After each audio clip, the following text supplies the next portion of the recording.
አቤቱታ ሳናቀርብ ሽማግሌ ሳንልክ ባንተ ፈቃድ አንተ ከመረጥካት ከእናትህ ከቅድስት ድንግል ማርያም ወገን አዳማዊ ዘር ውስጥ ሰው ከተባለው ስላደረከን አስቀድመን እናመሰግንሃለን። ሁላችሁም አትሄዱን፣ ተረጋጉ።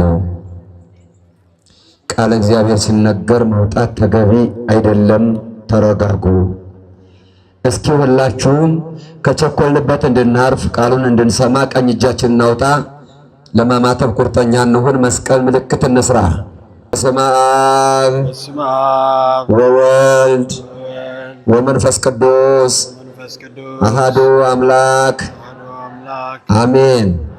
ሁላችሁም ተናገሩ። በስመ አብ ወወልድ ወመንፈስ ቅዱስ አሐዱ አምላክ አሜን።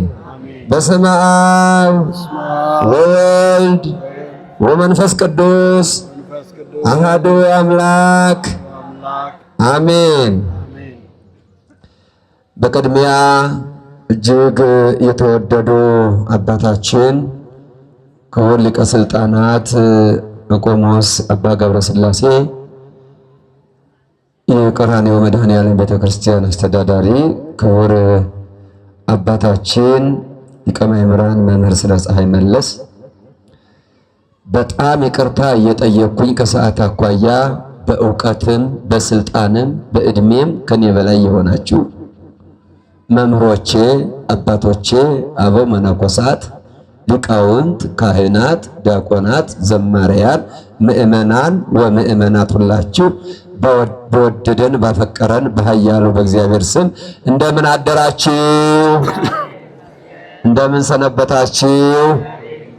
እንደምን ከረማችሁ? አምላካችን ፈቅዶ ለዛሬ ለመስከረም 29 ቀን የሰማዕቷ የቅድስት አርሴማ የምስክርነት በዓለ ዕረፍት ቀን እንኳን አደረሰን አደረሳችሁ። አመስግኑት። አሁን ልክ በሕግ ተፈቅዶ ውጡ የተባለ ይመስል እየወጣችሁ ላላችሁ ሰዎች እላችኋለሁ፣ አንድ ሰው ሐኪም ቤት ሄዶ ህመሙን ነግሮ ደም ሰጥቶ ውጤቱ ሳይነገረው መድኃኒቱ ሳይሰጠው ዝም ብሎ ወደ ቤቱ ቢመለስ ከህመሙ አይድንም። ዋናው ሐኪም ቤት የመሄዱ ምስጢር መድኃኒቱን ማግኘት ነው። ከሐኪሙ ምክር ማግኘት አለበት። የሐኪሙን የዶክተሩን ቃል ሰምቶ በዚያ ሕግ መሰረት ተመርቶ የሚተወውን ትቶ የሚመገበውን የሚወስደውን መድኃኒት ተረድቶ ከተመለሰ መታከም መዳን ከነበረ ችግሩ መፈወስ ይችላል። እናንተም ወደ ቤተ እግዚአብሔር የመጣችሁ እግዚአብሔር ልጆች ለቅድስት አርሴማና ለአምላኳ ለእግዚአብሔር ማመልከቻ ጽፋችኋል፣ አቤቱታ አቅርባችኋል። ስለ ማመልከቻችሁ፣ ስለ ጥያቄያችሁ፣ ስለ ጸሎታችሁ ደግሞ ቅድስት አርሴማ ከአምላኳ ከእግዚአብሔር ለምና ምላሽ ስለምትሰጣችሁ ምላሹንና መልእክቱን ቃሉንና መድኃኒቱን ሳታገኙ እንዳትሄዱ በሕያው እግዚአብሔር ስም በትሕትና እጠይቃችኋለሁ። ሰምታችሁኛል? ብትሮጡ እቤት ነው የምትገኙት። በዚህ በመጽሐፈ ምሳሌ ምዕራፍ 19 ቁጥር 2 ላይ ስናየው እንዲህ ይላል፣ ነፍስ ዕውቀት የሌላት ትሆን ዘንድ መልካም አይደለም። ማወቅ አለባት። ከቤተ እግዚአብሔር ከአውደ ምሕረት ከታቦታቱ ከቁርባኑ ከሰላሙ እያሯሯጠ ይዞ የሚወጣ እግር ያለው ሰው ይወድቅባታል ይላል። ከመውደቅ እግዚአብሔር ሁላችንን እግዚአብሔር ይሰውረን። የእመቤታችን የድንግል ማርያም አማላጅነት፣ የመልአኩ የቅዱስ ሚካኤል ተራዳኢነት፣ እንዲሁም የአቡነ አረጋዊ ጸሎት፣ የቅድስት አርሴማ ታዳጊነት ከኔና ከናንተ ጋር ይሁን። አሜን በሉ። በመካከል እልልታ ስለሌለ አሁን በደንብ ሁላችሁ ምልል በሉና ከዛ በኋላ አዳምጡኝ። ድገሙት ይገባል እግዚአብሔር።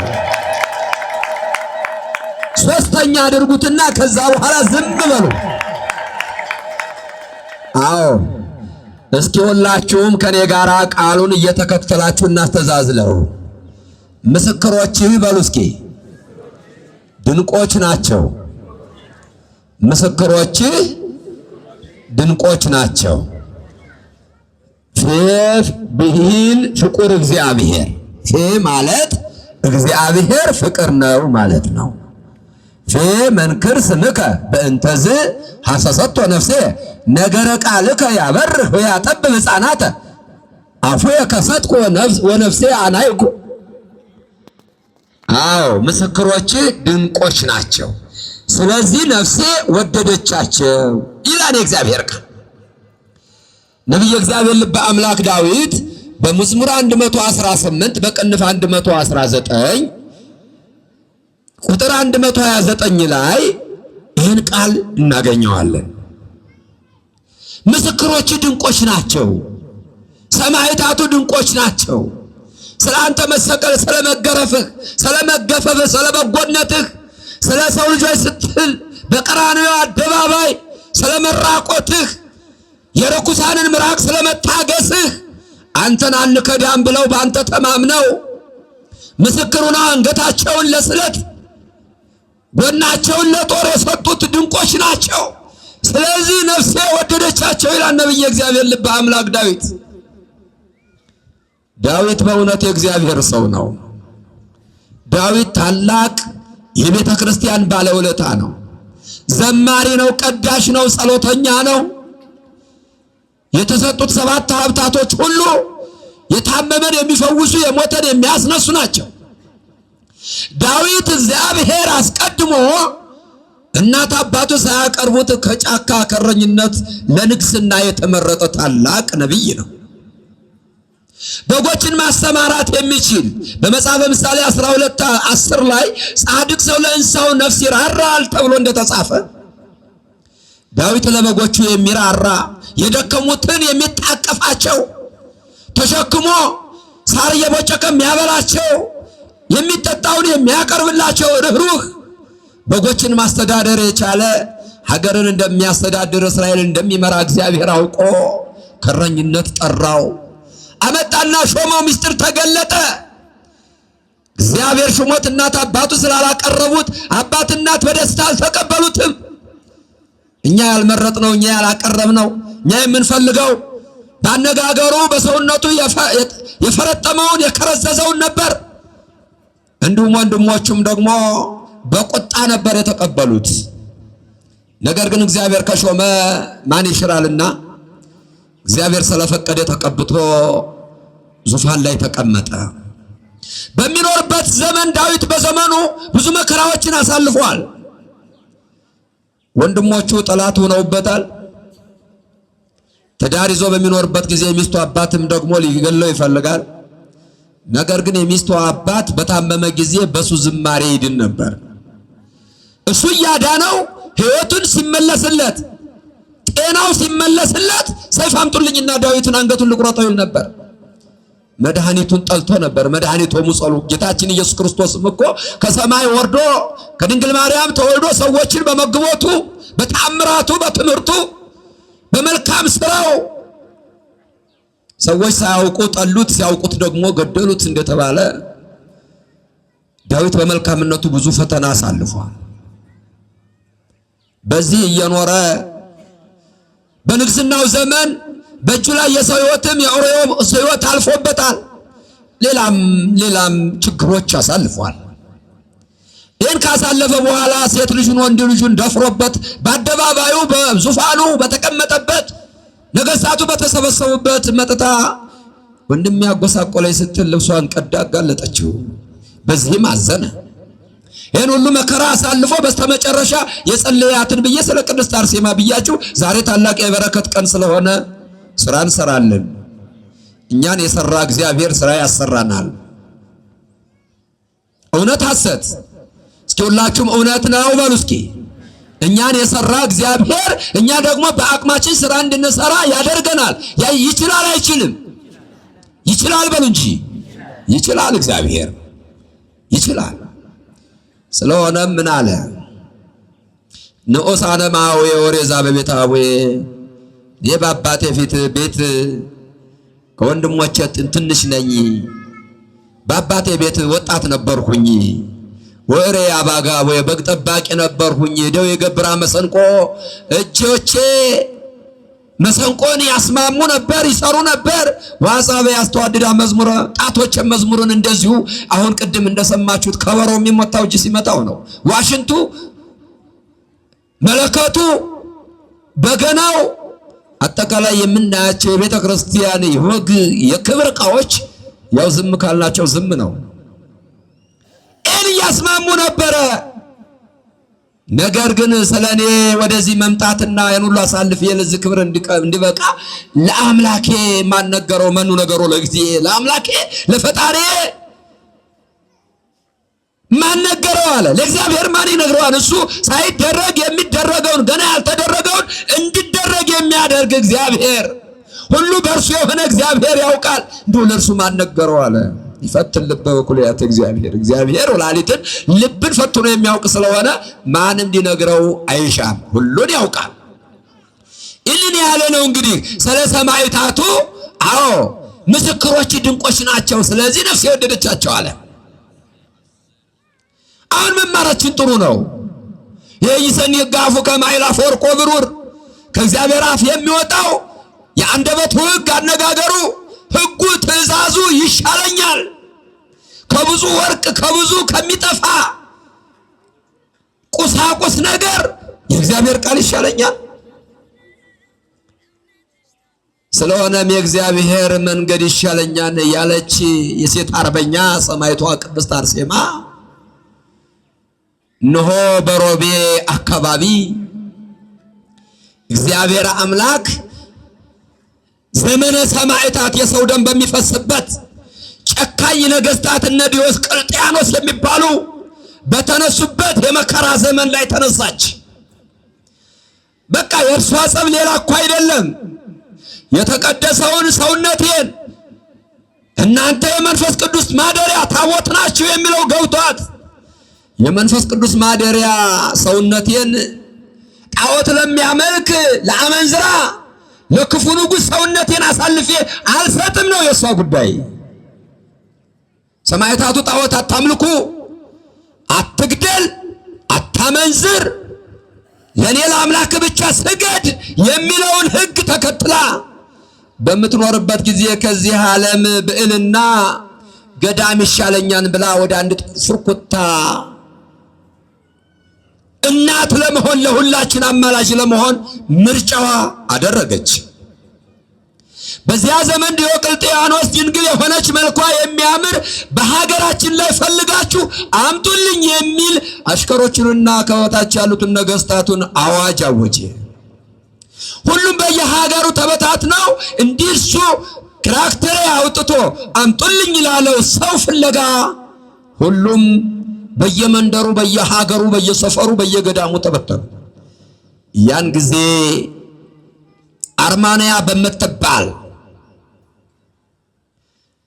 የጾም የጸሎት የፍቅር የክብር ቦታ በሆነች ከእህቶቿ ከወንድሞቿ መንፈሳውያን ከሆኑ ገዳማውያን ጋራ ከእመምኔቷ ጋራ እያገለገለች እግዚአብሔርን ተከትላ በዛ በጾም በጸሎት ሳለች እነኚህ ለዛ ጨካኝ አረመኔ ንጉሥ ሚስት ፈላጊ የሆኑት ቅድስት አርሴማን አገኟት።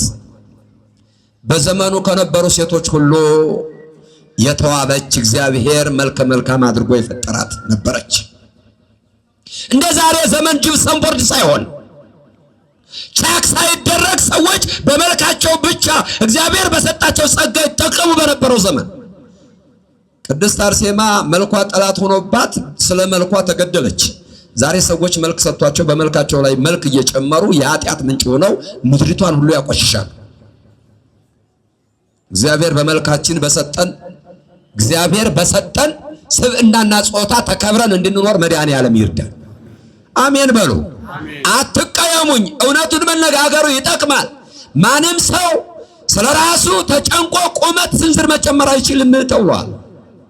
እሷ ግን ያን ጊዜ ሄዱና መልኳን የእጅ ሥራ ስዕለው ወስደው ለዛ ንጉሥ አሳዩት። ጌታችን መድኃኒታችን ኢየሱስ ክርስቶስ እንኳን አይነ ስውሮችን እንዴት ነው ያለው? ምን መሆን ትፈልጋላችሁ ሲሏቸው ማየት እንፈልጋለን። ለምንድን ነው የተኛኸው ይላል የታመመውን። ታመሜ ምን መሆን ትፈልጋለህ? መዳን። ለሚደኑ ሰዎች እንኳን ሞራላቸውን ጠብቆ ነው ኢየሱስ ክርስቶስ። ያ ንጉሥ ግን ገና ስለነገሩት ብቻ ሰርግ ደግሱልኝ አለ። ሁሉ በእጄ ነው ብሎ በማሰብ ነገስታቱን ጠራ። ፍሪዳው የሚጠጣው የሚበላው ተዘጋጀ። በአስቸኳይ አምጡልኝ ብሎ አዘዘ። ያን ጊዜ ንጉሡ ይፈልግሻል ለትዳር ብለው ነገሯት። በጭራሽ አይደረግም ብላ እምቢ አለች ብለው ቢነግሩት ንጉሡ እየጎተታችሁ አምጡልኝ አለ። በክብር አምጡልኝ ሲል የኔ ክብሬ የእግዚአብሔር ሙሽራ መሆን ነው። ለዚህ ጎስቋላ ሰውነቴን መስጠት አይደለም። ለሱ አልተገባሁም። እኔ ለዘላለም ብዙ ልጆች ይኖሩኛል፣ ይቅርብኝ አለች። ከጥቂት መመላለስ በኋላ ፈቃደኛ ባለመሆኗ በአመፅ በችግር እየጎተቱ አመጧት። የኔም መቤት ብሎ በጉልበቱ ተንበርክኮ እንደሚያገባት ገለጸላት። አይቻልም፣ አንተ ፈራስ በስባሽ ነህ፣ እኔ ለአንተ ሚስት ልሆን አልችልም አለች። እነሆ እናቷን አስመጥቶ እናቷ እንድትፈቅድ እሺ እንድትል እንድትሰብካት ፈቃደኛ እንድትሆን አጋታን ላካት። እናት ደግሞ ሄደችና ልጄ በሕያው እግዚአብሔር አምልሻለሁ፣ አንቺ የሰማይ ሙሽራ ነሽ፣ የኢየሱስ ክርስቶስ ልጅ ነሽ። ለዚህ ለጎስቋላ ሰውነትሽን እንዳትፈቅሽለት እምቢ በይው፣ እሺ እንዳትይ። የዚህ ዓለም እንደሆነ ሕይወት አንድ ቀን ማክተሙ አይቀርም ብላ የበለጠ አጠነከረቻት። እንዲህ አይነት እናት እንዲሰጠን እግዚአብሔር ይርዳል። አሜን ባሉ። አሁን ከአንዱ ገዳም ተሰውረው ወደ አንዱ ገዳም ሄዱ። ሁለተኛው ገዳም ላይ ሲደርሱ መጀመሪያ ይገርማቸዋል፣ ዲዮቅልጥያኖስ ሲፈልጋት ወደ ድልጣድስ የሚባል የክልል ገዥ የሆነ አካባቢ አስፈልግ ሲባል እኔ ወደ ላይ ለምን ልካለሁ? ይችንማ እኔ እፈልጋታለሁ ብሎ ቀምቶ ደግሞ እሱ ሐሳብ በሐሳብ ንጉሠ ነገሥቱና ንጉሡ በሐሳብ ተለያይተው ሁለቱም ነበር የፈለጓት። ከዛ ማን ያሸንፈኛን ማንስ ይከለክለኛን ብሎ ከወንበር ላይ ተነስቶ እጆቿን ይዞ ለማስገደድ ሲሞክር የተቀመጠበትን ወንበር ኃይለ እግዚአብሔር ረዳትና በእግሯ ነካ ብታደርገው ንጉሡ በአደባባይ ንጉሡ ወርዶ ተሽከርክሮ መሬት ላይ ወደቀ። አሁን እልልታ ያስፈልጋል። ሰይጣን ያደረበት ይወድቃል። ኃይለ እግዚአብሔር ያደረበት ይጥላል። ሰይጣን ያደረበት ይወድቃል። ሰይጣንን የተጠጋ ዘመኑ ያከትማል፣ ይወድቃል። ኃይለ እግዚአብሔር ይለየዋል፣ ደካማ ይሆናል። በዚህ ጊዜ በከበርሁበት በነገስኩበት ተዋረድኩኝ። ስንቱ እየለመነኝ፣ ስንቱ እያሰበኝ፣ ስንቱ ፈቃደኛ ሆኖ የሚመጣ እያለ በዚች ብላቴና ለምን እዋረዳለሁ ብሎ አንገቷን ቁረጧት ብሎ አዘዘ። ለሷ ሰማዕትነት እንድታገኝ አንገቷ ይቆረጥ ተብሎ ሲታዘዝ ከ75 ያላነሱ ገዳማውያኑ ከሷ አንለይም፣ ከሷ ጋራ ሐሳባችን አንድ ነው ብለው የሁሉንም አንገት በሰማዕትነት ቆርጠው ጨረሷቸው። የሚበሉት እንኳን አልነበረም፣ የሚጠጡት እንኳን አልነበረም። የሚገርመው ስንክሳሩ ያስረዳል። አንዲት መብራት ሻማ ጧፍ እየሰራች የምትገለገል ሴት ነበረች። በማጣታቸው በቃ ተደብቀው እዛ ወጥተው መለመድ ስለማይችሉ ማዘዝ ስለማይችሉ ከገዳም ስለማይወጡ ያቺ መብራት የምትሰራ ሴት ከምታገኘው ገንዘብ ላይ ነበረ መቁንን እያመጡ የሚበሉት። ጠግበው ያደሩበት ጊዜ የለም። ከሚገርማችሁ ታሪኩ ከሚያስረዳው አንዲት ለብዙ ዓመት ከ7 ዓመት በላይ ታማ ባልጋ ላይ የነበረች ሴት እስኪ ታማለች ብለው ንቀው ቢተዋት በውስጥ ሆና እግዚአብሔር አምላኬ ነው፣ ሰይጣን አምላኬ አይደለም፣ ጣዖት አላመልክም፣ የጣዖት ያደረበት ንጉሥ አይገዛኝም እያለች ትጮህ ጀመር። ኧረ ይቺ ጥጋበኛ ብናልፋት ደግሞ ብለው ገብተው እሷንም ጨረሷት።